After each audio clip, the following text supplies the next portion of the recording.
Shalom, selamat pagi, salam sejahtera untuk kita semua. Pada pagi hari ini kita bertemu kembali dalam Sarapan Rohani GNH. Pada hari ini, hari Selasa, tanggal 15 September 2020. Sebelum kita mendengarkan firman Tuhan, marilah kita berdoa. Ucap syukur kami panjatkan kepadamu ya Allah, Allah yang sangat mengasihi kami. Pagi ini Tuhan, kami menyediakan waktu kami untuk mengucap syukur atas segala kebaikan Tuhan dengan kami mendengarkan firman Tuhan. Sebelum kami melakukan segala aktivitas kami, biarlah sejenak kami merenungi firman Tuhan agar menjadi pedoman dalam kami melakukan setiap aktivitas, tanggung jawab maupun pelayanan kami.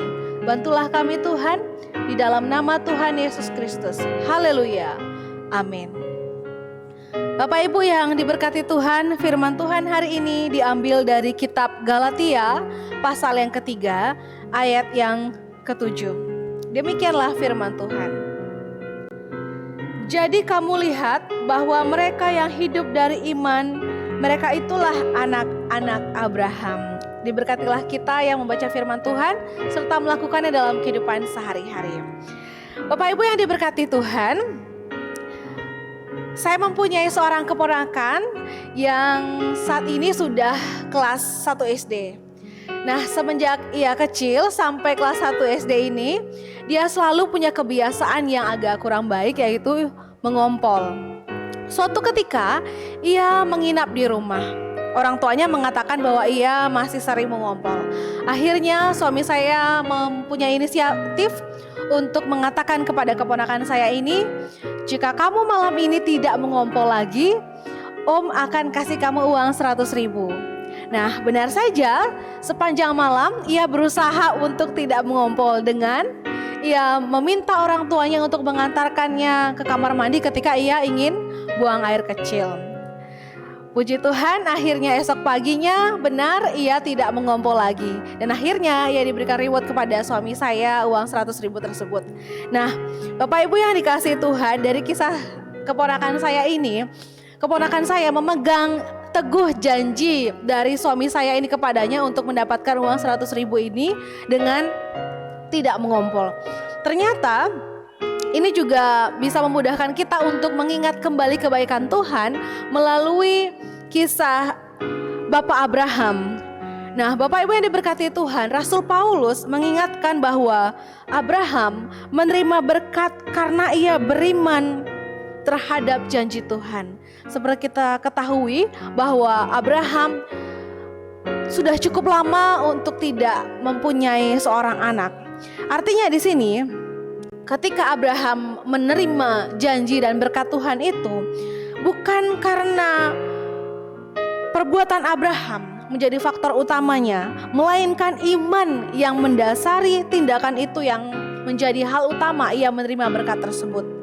Keturunan Abraham pun menerima janji berkat yang sama jika ia bersedia untuk beriman kepada Allah. Orang-orang yang secara lahiriah bukan keturunan Abraham pun bisa menerima berkat yang sama asalkan beriman seperti Abraham itu, karena kehadiran Kristus telah memulihkan hal tersebut. Lalu bagaimana dengan kita Bapak Ibu sekalian? Apakah kita sudah memegang benar-benar teguh janji Tuhan terhadap hidup kita?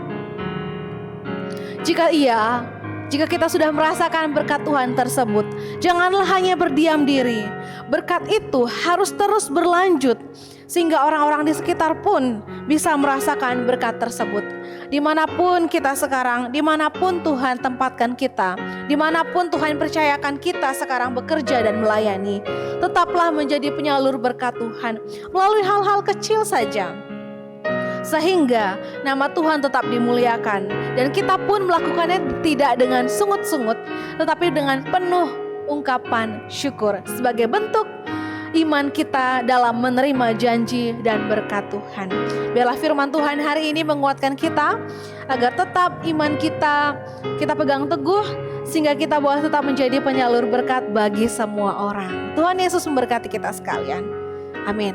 Mari kita berdoa. Firman yang telah kami dengarkan, biarlah boleh tetap hidup dalam kehidupan kami. Kuatkan kami Tuhan melalui Roh Kudus-Mu, menjamah setiap pribadi kami, sehingga kami boleh menjadi penyalur berkat dimanapun Tuhan tempatkan kami. Biarlah kami boleh tetap juga memegang iman teguh kami di dalam Tuhan Yesus Kristus. Apapun pergumulan kami sekarang, apapun masalah yang menimpa kami, sehingga kami tetap menjadi anak-anak Tuhan yang boleh selalu menyenangkan hati Tuhan. Di dalam nama Tuhan Yesus Kristus, kami menyerahkan semuanya ke dalam tangan Tuhan. Haleluya. Amin. Tuhan Yesus memberkati kita semua. Shalom.